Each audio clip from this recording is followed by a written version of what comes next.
Welcome to The Just Life, where we expose problems of injustice, engage with people making a difference, and explore ways we can all live more justly in everyday life. This is a special episode of The Just Life in partnership with International Justice Mission. IJM combats human trafficking and modern slavery around the world. I'm Benjamin Watson, and today I'm joined by Sam Acho. Sam's a 9-year NFL veteran. He's also an in-studio and game analyst for ESPN, providing coverage of the NFL, college football, and the UFL. He's also into the money. He serves as director of human capital and is a family office advisor at AWM Capital, where he helps professional athletes build multi-generational wealth. He's also an author of 2 books, Let the World See You and Change Starts With You. He's also a husband. He's also a father. He's also a podcaster. He does everything. Sam Acho, welcome to The Just Life, man. Mr. Watson, I'm glad to be here, man.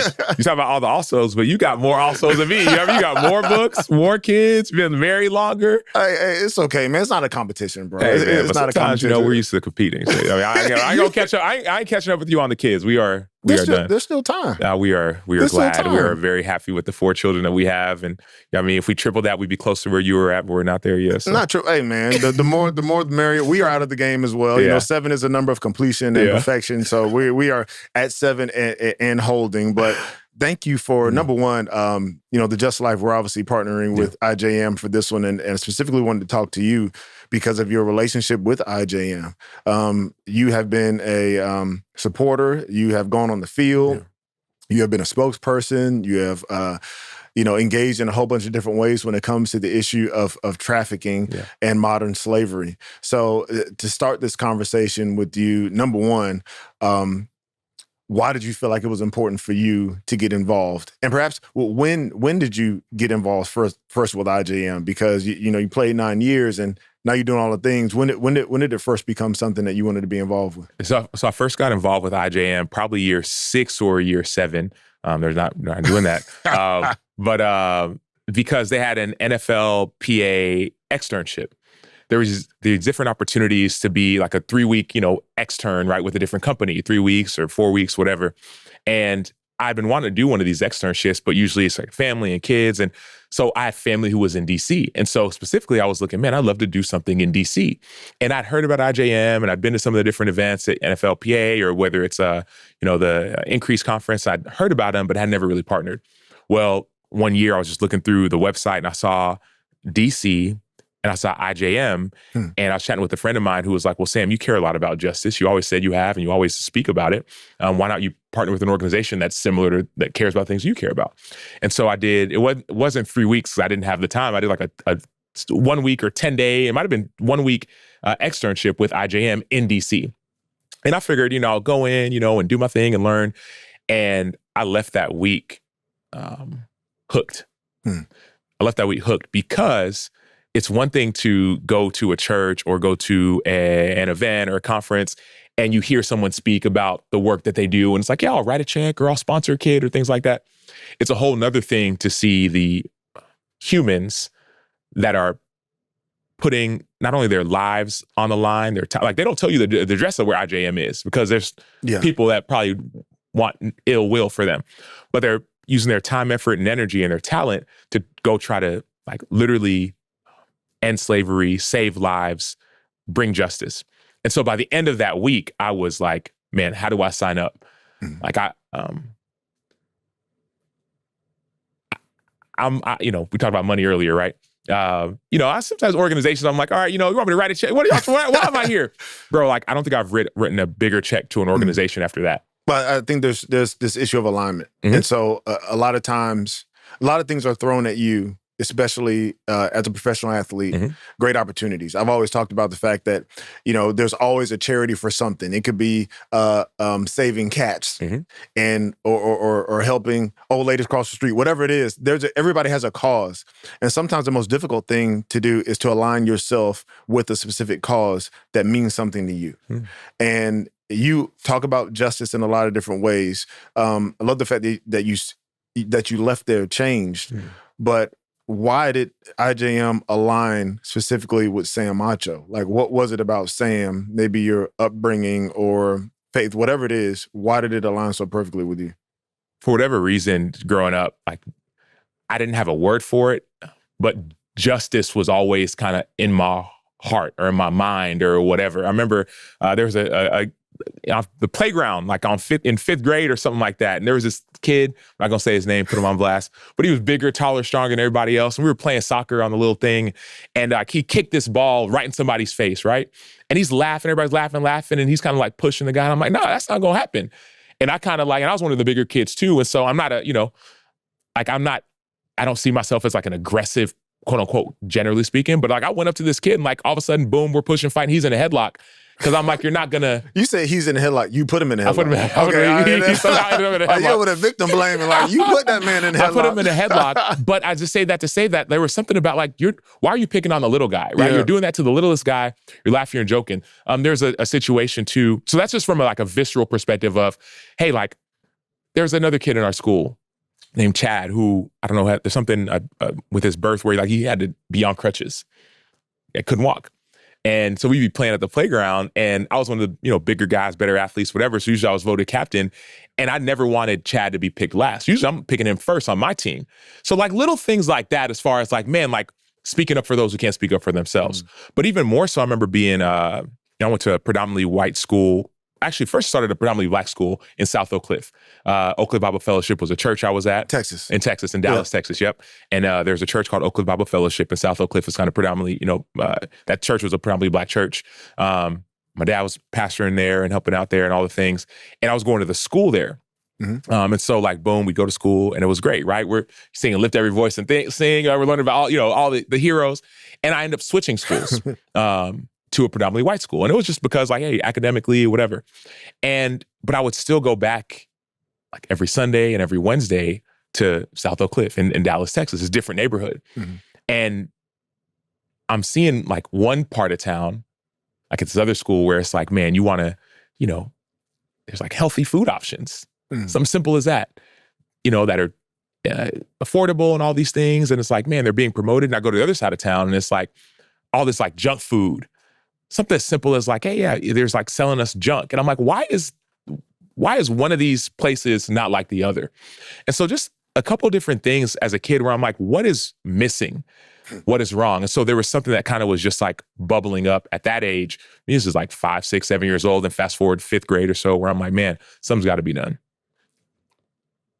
As you were going through that and you're a kid trying to figure things out, sometimes you don't have language for what you're trying to find. What were you hearing from, teachers, parents, friends, as far as like why those things were different?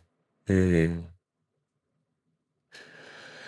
So teachers, at the school I was at, we weren't hearing about it very much. Remember, because I switched to a school where we didn't talk about, we had like a Black History Month, and you talk about, you'd watch Roots for 2 days. You saw Roots? Saw Roots. Look at you. I got mad at all my white classmates. So I was like, why did you do? Why is he at school so angry? Yeah. You just watch Roots. Yeah. But like, and then at home it was different too, because like there was kind of a third thing at play, right? So like predominantly white school, predominantly black church, but my family is Nigerian. Mm. And like my mom and dad had come from Nigeria, immigrated here. And so we'd also go back to Nigeria all the time. And I saw just like a whole different dynamic of like, okay, America versus like a developing country. I saw this dynamic of, another whole different world that was seen. And so, I don't know, I just saw my parents go to Nigeria every summer, do medical mission work, right? Like we do work even in Dallas, we'll do some work in the community and when I was different teams. But my point is I just saw like, it seemed like people try to point things as black and white. And I'm like, well, there's some gray that people aren't really talking about. Do you feel like you were kind of an anomaly or kind of maybe not maybe an outcast in some ways because you didn't quite fit in and you had that other experience of being the son of immigrants from Nigeria and you're not, the descendant of Jim Crow or a descendant of chattel slavery in America, but you're also not a white American. Was it an odd place to be specifically in how you navigate race in this country? Absolutely. I definitely felt like an outcast growing up because to your point, like I wasn't, the way I put it, like with the white friends. Obviously, I'm not white, so I wasn't like in their crew and the things they were doing, right? Even with like my black friends, I wasn't. It was like there was still somewhat of I would say not a disconnect, but it was like somewhat of a disconnect. And then even you want to say culturally Nigerian, like even the Nigerian people we hung out with, I wasn't. Because you weren't born in Nigeria. Yeah, you I were wasn't born in Nigeria, so it's like I wasn't. So you were going there visiting, right? And even like the people who were like the other Nigerian families who were in Texas. Yeah, you know what I mean. Like I wasn't speaking Igbo fluently. You know what I mean. I wasn't. So it was like I didn't really know where I fit, if that makes any sense. You know what I mean? I didn't fit with the Nigerian crew. At least this is my experience growing up. Right? I didn't fit with the Nigerian crew or crowd. Didn't fit with the black crowd. If there was a black crowd, we're doing crews and crowds. I didn't fit with the white crew or crowd. Even if you want to go not even deeper, but different level, even athletics, right? Like athletic, I was a good athlete. But a lot of people say, "Oh, you're a dumb jock." I was like, I'm not a dumb jock. I'm not dumb. You know what I mean? So, I might be a jock, but I ain't dumb. But also, I'm trying to hang out with the guys who are quote unquote nerds, and I'm like, well, shoot, I want to go outside and play. Yeah. So like, I always kind of felt like I wasn't. I wouldn't use the word outcast, but I definitely never felt like I found a place where I fit. Do you feel like you found a place now? No, if I'm being honest, like maybe in the athlete space. And the reason I say no is even going to at Texas, right? Went to the University of Texas, right? At that time they were, they just won a national championship. Like it was like boom. And I'm thinking, I went to the locker room. I didn't fit in the locker room. Right. I think the place where I did find felt like where I fit was even like, I was in the business honors program. It's like I had good friends from Bulgaria was one of my best friends. Kaoyan Haramliski was a friend of mine. Leslie Kwang from China was another friend of mine. Eileen Chowdhury as well, India. I mean, so it's like that was my crew. There's a girl named Caitlin from East Texas too. But like that was a white girl from East Texas. But it's like that's kind of where I felt like, oh, okay, we're all kind of different. You know what I mean? And then NFL, same kind of thing. I felt like it didn't feel like I fit. Now I feel like that a little bit more, only because I think I would even say the work I'm doing with the athletes on the wealth management side, because it's not just managing people's money, but it's really trying to make an impact, right? Trying to say, okay, like you say you want to make an impact, like you say you talk about justice. What are you actually doing about justice? You say you want people say, I want to build generational wealth. Okay, what's the actual game plan? You say I want to be a faithful husband, loving father. What are you actually doing to be a faithful husband and a loving father? And so like now I do feel like I found my home-ish, because I'm like, hey man, let's talk about making an impact and like putting your money to work. Let's talk about going and like doing the things that you say you care about. Because easy to talk, but it's hard to do. That's a great point about, something being easy to talk about. And a lot of people talk about justice. First of all, I want you to define justice for us so that we can really understand where you're coming from, because everybody's got a justice. There's gender justice, there's tree hugger justice, there's, human trafficking justice, there's water bottle justice. Everybody's got a justice, right? So it's important that we define terms. But also you bring up a good point about speaking about certain things, but then not acting. It doesn't mean you can't speak about things, but many times we really understand your true faith by your actions. Yeah. It's proven in the things that you do. Yeah. It's not a said faith. It's not a jumping on the proverbial bandwagon. So first, how does Sam Acho define what justice is? And why is it so important, especially for athletes, to actually engage and walk out some of the things that we talk about when the protest goes silent? So good. I'll answer the second question first, if that's okay. Look at social media and, let's say somebody dies and usually, or somebody's sick or something, and it's easy to tweet or post like praying for you, right? Or thoughts and prayers. Number one, like, what does that mean, right? But number two, hey, are you actually praying for me, or are you just texting that you're praying for? Like, are you actually going to get on your knees and go to like our Father and like on my behalf and like ask God to intercede for me? Or are you just tweeting it? There's a big difference, right? So it's like, when I think about like putting your money where your mouth is, like there's a difference between saying, man, I know that Jesus can save or God can save. I have a 3-year-old, right? And he's talking a little bit, he got a mouth on him, but he'll be like, and he's got from his dad, boy. I'm telling you, but he'll be like, man, Jesus is going to help me. God is going to help me. He'll say that. And I'm like, but I think he believes it. Right? So are you saying what you believe? You know what I mean? So I think that's why, like, I had the saying a while ago, like, man, let's freaking go. Like, let's go. That's kind of where I live. So I think that's why it's important to be a man of your word. And then when it comes to the justice, this is something I've been trying to work through myself, right? I had a podcast for years, and I called it the Athletes for Justice podcast. And in my mind, I'm like, man, if you see someone, something is wrong, like going and righting that wrong, right? Like, and then, okay, well, then what is right, what is wrong? Whatever. I had a friend of mine who was like, dude, how do you define justice? That's an important thing to differentiate and define too. What's right, what's wrong. What's right, what's wrong. Yeah. Right? How do you define justice? Like, I was like, oh, I never thought about that. I thought everybody knows that it's like things that are just, unjust and unjust. Yeah. Right? The little old lady across the street, And so like, I've honestly worked through this a lot. I think, I don't know if I have a good definition, but I do know like I think my response is like, man, speaking up for those who can't speak up for themselves. That's in Proverbs, right? Speak up and judge fairly, defend the rights of the poor and of the needy, right? And so like when I think about injustice, I think I probably maybe define that more. I think about, man, how come certain people have access to certain food and others don't? How come certain people are, like even in Nigeria, right? Like people are being persecuted and no one's talking about it. And you could even argue that the government's funding it, is sponsoring it. Right, wrong, or indifferent, like that's unjust. And also that's not right. Right? Now you might say, well, the law says this, you know what I mean? So like, this is not going to make sense, but sometimes I would say it's a feeling, like justice is like, it's like something's in your bones of like, dude, that's not right. But I don't know if honestly I have a great definition of like, this is what justice looks like. Yeah. I think you said a couple of key things in there that kind of reveal your heart for what justice is. And you talked about defining what's right and what's wrong. I think justice all boils down to that. And you know this as a believer, we define what's right and wrong from Scripture. And God talks so much about justice. For me, when I think about justice, it's like the thread of justice goes all throughout Scripture. And whether it's in Micah, 6:8, whether it's in Proverbs, like you talked about, speaking up for those who are unable to, defending the rights of the poor and the needy. And that's in Proverbs, but there's also in Proverbs 31, we talk about, a righteous woman or whatever. But in the first part of Proverbs, it talks a lot about men doing justice in different ways. It talks about how we treat people, and it's targeted at us.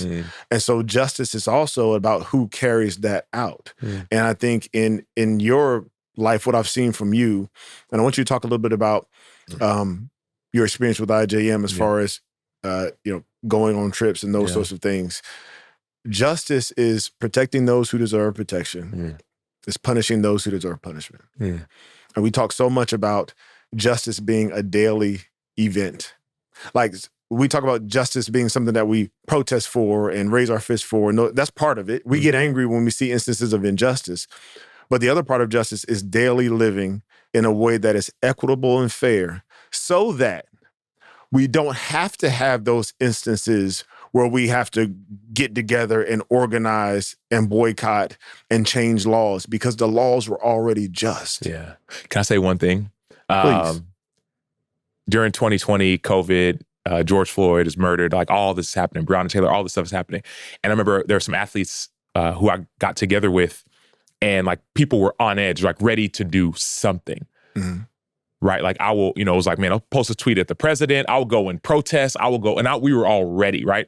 And I remember I'm ready too, right? Like when the moment is here, like I'm not just going to. Because let's freaking go, right? Like right? Let's go be people of action, right? And so like boom, boom, boom. And I reached out to a local nonprofit leader and I'll kind of keep the story kind of just to what it is. But essentially, I'm like, hey, what do you need? A leader in Chicago, I was living in Chicago at the time. I was like, you need us to protest? Like we got you. You need us to post something to the president? We got you. Like whatever you need, like we're gonna go. And she looked at me and I'm thinking about this because your answer about the daily piece. She said, honestly, like, Sam, all the kids in our community need, right? These are kids on the west side and south side of Chicago. She said, honestly, all they need is somebody to come and sit and listen to them right now. Wow. And I was like, no. But like I said, we got money. We could, She was like, no. Like they are hurting. And they really just need somebody to like sit down with them. And I was like, oh, all right, I can do that. You know what I mean? And so we got some people together and athletes from different teams in Chicago, the Bears, Bulls, Cubs, White Sox, Blackhawks, Chicago Sky, Walter Payton's, kids and family. And we just sat and listened to these kids, like black kids. People say black and brown kids, but from the west side and south side of Chicago. And also we had police officers come too. Because that was the whole time, defund the police. Yeah. Long story short, we sat and we listened, and two things happened. Number one, we heard pain, right? Some of these, there's officers who were saying like, man, our job is to protect and serve. And oftentimes we forget the serve part. Right? There are kids, 14, 13, 12-year-old kids saying, how come everyone who I see that's getting shot on TV, they look like me? The people are getting killed. These are like 12-year-olds. Mm-hmm. There's pro athletes who are making tens or hundreds of millions of dollars saying, man, like I don't even feel safe driving in certain neighborhoods. And I'm the one who made it. And so number one, we actually like heard pain, but more than just hearing, we actually took a tour of the community of the neighborhood, right? And so like, because it was like, you see CNN and state TV shows, it's like, looting and rioting. And we're like, man, let's see if this is really, really happening. I mean, you see, in Chicago, there's looting. I'm like, okay. And so we got on a bus and we took a, 15-minute just tour of the west side of Chicago, a neighborhood called Austin. And while we're on that tour, I remember literally just looking out the side of the window, not saying much. And a guy named Jason Hayward, baseball player, was sitting not too far in front of me. And I remember just shaking my head and I tapped Jason. I said, Jason, do you see what I see? And he kind of nodded his head. I said, what do you see? I said, how many liquor stores have you counted in our 5-10 minute drive? He said, at least 10. I said, okay, cool. How many grocery stores have you seen? He said, maybe one. And so like, number one, that's a problem. But number two, that's injustice. Why? Because you're not giving people access to healthy food. You're not giving, that's what they call it, a food desert, right? Like if there's one area, if you go to one side of the street, there's like the healthiest food and the healthiest options and people to like thrive, right? Daily, right? How do you like think if you don't have like food, all food is calories to help you, get to point A to point B. But if you don't have access to healthy food or you're not able to think about to have your brain have food to help process things, how do you have access to be healthy and to live long? If you're eating, if all you have is liquor stores and all you have is, you don't have any access to healthy food, right? Like to me, that's injustice. That's not right. So are you saying that you think that's done intentionally? Absolutely, 100%, without a doubt. By who? I would say by the government. I would also argue by maybe certain people in the community that are like, you know what? Like, do you think about like some of like the redlining and things going on as far as in that shit. Chicago, I think still, at least back when I was there, was the most segregated city, the minimum in America, maybe in the world. And that's by design, right? People who want, and I think maybe it's money that's driving it. Man, okay, you want to get, redevelop a community and a neighborhood. People talk about gentrification. Yeah. What if you pushed out the people who are in that neighborhood and let them figure it out? And then all of a sudden it's like, boom, you buy the homes and buy the land. And that's not by accident. Stuff like that doesn't happen by accident. Design. It's by design. And so and that's not right. And you would never know if you didn't go and see, right? So we went and we saw and we said, okay, that's a problem. What do we do about it, right? And I remember we looked at it and it's like, man, this is crazy, and we're getting ready to get off the bus and there's a young girl named Azaria, probably 14 years old, who came with us on that bus, who lives in that community. And she looked at us and she said, hey, I know a lot of y'all pro athletes, millionaire guys, like y'all see this as a field trip. Wow. But some of us choose to live here and we choose to call this place home. So I hope that you'll remember that when you go back to your homes. So like something had happened, right? For years and years and years, but it seemed as if something was happening of like, man, like this little girl is exposing injustice to people who maybe have a chance to try to help. And we thought it was going to be odd. And it was like, no, just listen. But that listening did turn into action, right? And so my point is yes, there's a feeling, but it's like people who deserve to be protected, right? Why does Azaria at 14 years old not deserve to have the same kind of food or safety for that matter that another 14-year-old girl on the other side of the train tracks, oftentimes a little train track, get? Is it all about power? I think it's power. I think it's also money. Right? I think it's both. I think it's money and power. And meaning, this is the frustrating part for me when in that story you just told me. I've been in Chicago, never lived there, but read a lot about Chicago, read about the redlining, read about, communities that were thriving that were wiped out to build stadiums, to build museums. Only certain communities, obviously. Read about the history of Chicago in some of those ways. Don't know it perfectly, but some of the things you're talking about resonate with me. And there's always the feeling that the people in power get to decide who they're going to step on. Mm-hmm. And they also get to decide how they're going to write the history and the narratives. And so it's frustrating because you feel like for that little girl, until someone like her or somebody that cares about her plight gets in power, it's going to stay the same. Mm. So how do you grab the levers of power to do something without feeling like you have to totally flip the script against the others and make them live in those same squalid conditions? Because that's not really justice either. Justice isn't revenge. Right. Justice is equity. Right. Yeah, I've never thought about justice as flipping the script, at least in my estimation. Mm-hmm. Like, well, now y'all got to go live in a food desert. No. It's like, how about you just elevate where we are at? How about, like you think about IJM, how about we're just not like raping these young children? How about we're not abusing our power as police officers? How about we're not, you know what I mean? Like, yes, and then put the bad guys in jail, 100%, right? But it's not like, okay, well, now you need to go get abused because you were an abuser. I don't think that is justice, right? So it's like, so for example, like, okay, do we go in power? Like, do we reach out to these leaders? And that's what I was trying to figure out. Like, what do we do? And I was like, man, I'm gonna use the influence I have. Like, let's use the influence we have. So with that example, with the kid, with the, we called them young entrepreneurs, we sat down with them again and said, hey, like, would y'all even, like, I said, where do y'all get y'all's food from? Because I was just curious. They're like, oh, we go to McDonald's or the gas station.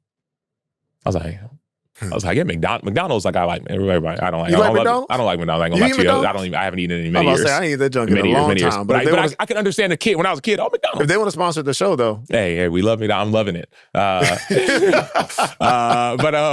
talking about money too. But they said McDonald's or the gas station, and I was like, gas station for food? I said, no. What do you want to get something like healthy or organic?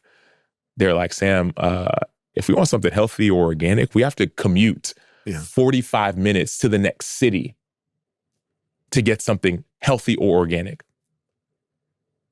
So we're like, would y'all want like a food mart or restaurant, like a food place in your community? They're like, dude, we would love that.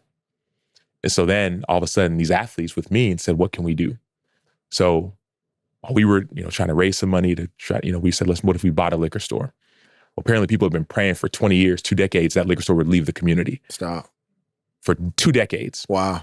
And maybe because of COVID, maybe because of looting and the rioting, right? The place has been broken into. Well, finally that man said yes. And really it was a man's son. They've been knocking on the door. And finally the son said, hey, don't worry, I'll have my dad, we'll do it. And so we ended up buying that liquor store, paying over asking price. And now that place is now a thriving food mart that they call Austin Harvest. The kids decided the name, they work there, they run it, right? And so I think that is justice. It's not like, okay, well now you don't get the help, it's like, no, we're just here, right? So that's when, that's why I think that like there's so much that we have to give. You don't have to be a president. You don't have to be an NFL player. You don't have to be anything. But there's gifts that you have inside of you that you can use. Maybe it's your voice, right? I told my 3-year-old, oh man, he got a mouth on him. Yeah. Maybe he needs to use that mouth to go and speak up for those who can't speak up for themselves. Yeah. Right? Maybe people don't like to talk. They want to be in the spotlight. Maybe they can use their influence to go and seek justice, to love mercy, and to walk humbly with God. Right? Humility isn't, hey, look at all the things. Like, boom, we're just doing the work. My dad in Nigeria goes to Nigeria. You've been doing it for almost 4 decades. Medical mission work. Right? Saw a need and filled it. I was a marketing major in college. They said, find a need and fill it. Right? There's people there who had no access to healthcare. Parents came to America. Oh, live the American dream. Look, we're great. They go back and visit family and friends in Nigeria. All of a sudden they see, like, where's whatever, Johnny at? Oh, Johnny died. Johnny died from what? Oh, an insect bite. Wow. An insect bite? I go to Walgreens. I go to a pharmacy. Where's Billy? Oh, Billy, she died from what? Oh, from drinking some bad water. Wait, bad water? So it's like, no, so we got to do something. So my dad, a doctor of mental health, he's not a physician, but a vision, he sees a vision. My mom has a medical background. Okay. They started just bringing people to Nigeria, friends, family, doctors, nurses, to just help. And all of a sudden that turned into now almost 40 years of now doing hernia surgeries, cataract surgery. Now there's a hospital that's there, that's fully functioning, run by the people there in Nigeria, right? So it's not about like, you got to be anybody, like be who you are and go and bring justice that way. Right the wrong, like not even right the wrong, like people who deserve to be taken care of, like you said. Yeah. Take care of them. And it's also right the wrong together with other people. And a lot of times you feel like you got to do it all by yourself. You don't. There are organizations that do these sorts of things. There are people that can connect with you in order to do more together than by yourself. We started off this conversation when you were talking about kind of your identity as being growing up in one neighborhood, Black neighborhood, going to then a white school, being in a Black church, being the son of Nigerian immigrants, traveling back to Nigeria, seeing things there, juxtaposing those things that you saw there with what you saw here in America. You have a unique administrative ability to do a lot of stuff. Yeah.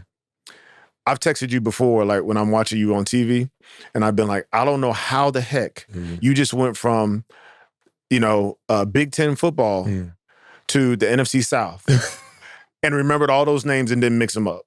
I'm just trying to deal with the SEC.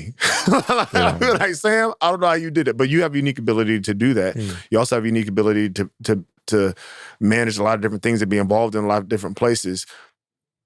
When it comes to justice and your part of your heart being in Nigeria, part of your heart being here in the United States, part of your heart being with things like IJM, traveling around the world, combating trafficking. Is that difficult? Does it pull you apart, or do you feel it? Do you feel that it's a calling for you and really an offering that God has given you to impact others in a bunch of different spheres?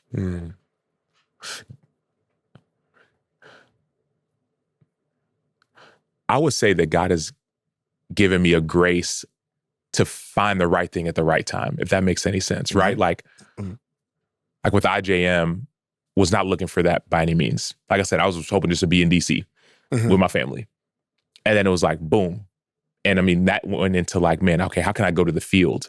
How can I go and like be like partner with you? Or how can I go and tell everybody, right?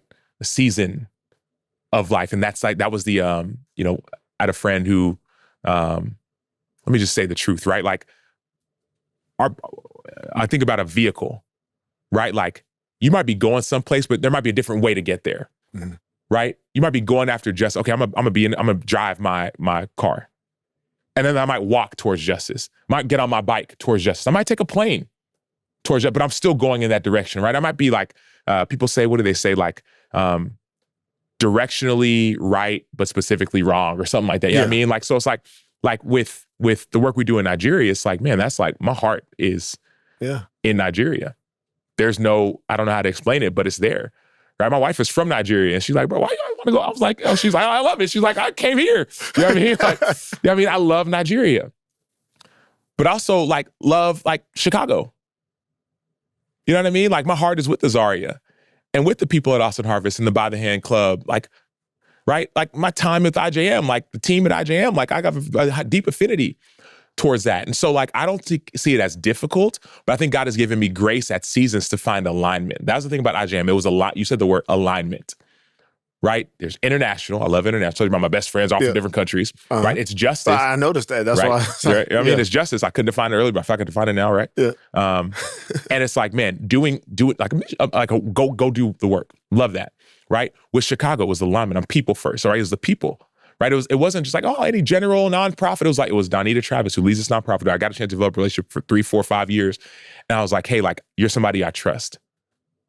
What can we do? You know what I mean? So like, that's what I think about when I think about, like you're saying, man, like God's given you a lot. I think he has. Because so many people feel like they need to be totally focused on one issue and just go really deep there. And I think for some people, that's really important. We always talk about having maximum impact in a specific, competitive advantage area that you have. Like, where's your specific utility in driving down on that? But I also think that for some people, in at different seasons of life, you're able to do a lot of different things well, and that's just what God has called you to do. Lastly, when you think about justice, from your seat right now, as a broadcaster, as a wealth management advisor, how are you impacting the folks that you advise? How are you challenging them? How are you, when it comes to football, how are you using that platform to promote and challenge people when it comes to different issues of justice? And I'll ask you this, are there some things that you feel like I can't talk about because of my position? Those are some good questions. So I remember starting a nonprofit a couple of years ago, right? And I'm gonna go do all this work. It's gonna be great, and it was awesome. But it was like, but I'm one person. There's other people who've been doing a lot of great work for a long time. So like, I'm like, how do I go make an impact? And so with this family office, right, the athlete family office, I actually get a chance to talk to people about the things that are important to them. And then also we get a chance to deploy their capital to send their money to those things, not just their voice, but their money. And not only their money, but also now I get a chance to be like a Sherpa and a guide to some of these young athletes who are thinking through questions like these. And now all of a sudden it's like, okay, like I want to put my time there, my talents, my energy, my money there. I want to do it in a more tax efficient way, right? That's what I get a chance to do. So that's exciting. I forgot the other questions. Well, are there any things that, being in your position that you feel are important to you when it comes to justice, but you feel like it will cost me too much to talk about those things? Because there's some things that are popular. Yeah. I mean, persecution in Nigeria is increasingly popular in some respects, depending on how you talk about it. But religious persecution in general is not. Trafficking is something that many people would accept, but there are other things. We've talked about, protecting children in the womb. And that's not a really popular thing to say. It can be very, very, very divisive. Even when you talk about race in certain settings. That's not something that's really popular to talk about. Have you felt hamstrung at all by your position? Where you can't advocate as much as you want to? So one specific one was really about the persecution in Nigeria, right? I told you my heart is in Nigeria, right? Like those are like my, I feel like that's my people, you know what I mean? And there's so many stories. Like I remember seeing, you talk about police abuse of power. I remember being like 7 or 8 years old going over there and seeing just like, evil. I'm like, dude, what is going on? This is crazy. How is this legal and allowed and all this stuff, right? And so, and you think about the Boko Haram and the Fulani herdsmen, all that stuff, right? And I got family in Nigeria. And so like, boom, there's a lot of stories rising up of like, man, the persecution, and people are like, let's do something. I'm like, man, let go. Like, finally, let's do it. You know what I mean? And then I'm like, man, like, how do we do it? Like, let's go. And like, boom, boom. And I'm talking to some of my people who I'm really close to. I'm like, hey, I'm thinking about doing this, and like, hey, I know that sounds awesome. I'm like, hold on, where are we going with this? You know what I mean? They're like, hey, here's the thing. Like a lot of people are separate from this, but like you have like people in Nigeria. You're in Nigeria often, but you have people like, if you actually go and speak up about this in a very public way, like with the government and the president, like people are doing stuff with like people in Nigeria, high ranking, could see what you're doing. And here's a sinister thing that I would argue, like, all that work y'all been doing in Nigeria for about almost 40 years, a hospital that your dad built and your family built, like they could actually shut that down and say that, oh, you're trying to, do a military coup from America.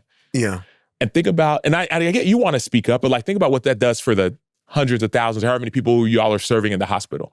Oh, by the way, your dad and mom go to Nigeria all the time. Like you start using that Acho name to speak up for something that you do care about. You might think, I'm good. I did what I'm supposed to do. Like you may not see them again. So you literally have to weigh the good that you're doing now with the good that you want to do. Correct. Literally, it was like, you're like, if you start speaking up about that with the president and with all these other athletes and they see Acho, like, like your dad could get kidnapped in a heartbeat. Next time and he's there all the time doing the work that we're trying to do. So they try to silence you. Exactly. So now I'm like, well, what do I do? Right? Do I speak up and say, man, I'm good? Because I got it. Or are there other way? Yeah, I mean, but, or is it maybe not costing me, my physical me, but it's like my family, right? My dad, my mom, like the ministry. So it's like weighing, it's like, what do I do? What do I say? Where do I step in? Like, how can I step in? are there other ways that I can still make maybe even a bigger impact that's not going to cost them, right? And these aren't, I'm like, people aren't calling and saying, hey, we're going to do all this. But it's like, man, that's just the reality of it. So that's a specific area where you said, man, that's something I do care deeply about. But also I remember too, last thing for me is people always talk about like, man, the moment. A lot of people are going to be there for the moment. I wrote a letter, I posted a tweet, I went to, lobby. Who's going to be there in 5, 10, 15 years, 5, 10. I remember, like I said, I saw that stuff when I was 6 years old. Yeah. So hopefully when I'm 60, hopefully it's not there, but hopefully I'm still speaking up then, not just now. Yeah, justice isn't just a moment, it's a way of life. It has a long tail. That's hard. That's a hard place for you to be. It reminds me a little bit of, in a different way when you talk about, even the civil rights era and, letter from Birmingham jail when Dr. King writes about, the moderate, but he also writes about people who are being silent. Part of the reason why they were being silent was because they had a lot to lose. Yeah. And you can imagine some of the turmoil when trying to decide, do I speak about this now? Do I act now? I'm still doing good, but the people in power could punish me in a way that will ruin everything that I've done. I don't know that there's always a great answer for that. One last question for you. Yeah. This podcast is called The Just Life. And so we always ask our guests what the just life means to them. So for Sam Acho, the just life means what? It means using all of your gifts, skills, talents, and abilities, not just to make the world a better place, but to have the people around you who maybe look like you or maybe don't flourish. Justice equals flourishing. Like when God created the heavens, the earth, animals, like before sin came into the world, like things were right. And sin, as we know, just means missing the mark. And I think that justice like redeems and it restores. Like the just life is a life that uses everything that it has. Right? The wealth management, like I'm trying to bring justice to these athletes that are getting taken advantage of, if I'm being totally honest. Like when it comes to speaking, right? How do you speak life into people so they can flourish? When it comes to the books that I've written, right? Okay, that's a skill and a gift and a talent. How do I do that to like, not just make money, but to bring justice, and shoot, make the money and then go bring justice with the money. You know what I mean? But it's like, how do you use every vocational ability, even just your presence, to be, directionally right, even though you might make a couple missteps on the way. Yeah. So the just life to me, Benjamin, is seeking human flourishing in every sense of the word. Man, well, thank you for the conversation. I feel like we could have gone on and on. So many different things you're involved with. I got to see some of your heart today in a way that I hadn't been able to see before. So I appreciate you for the honesty. Appreciate your heart for justice and all that you're doing. This is The Just Life. I'm Benjamin Watson.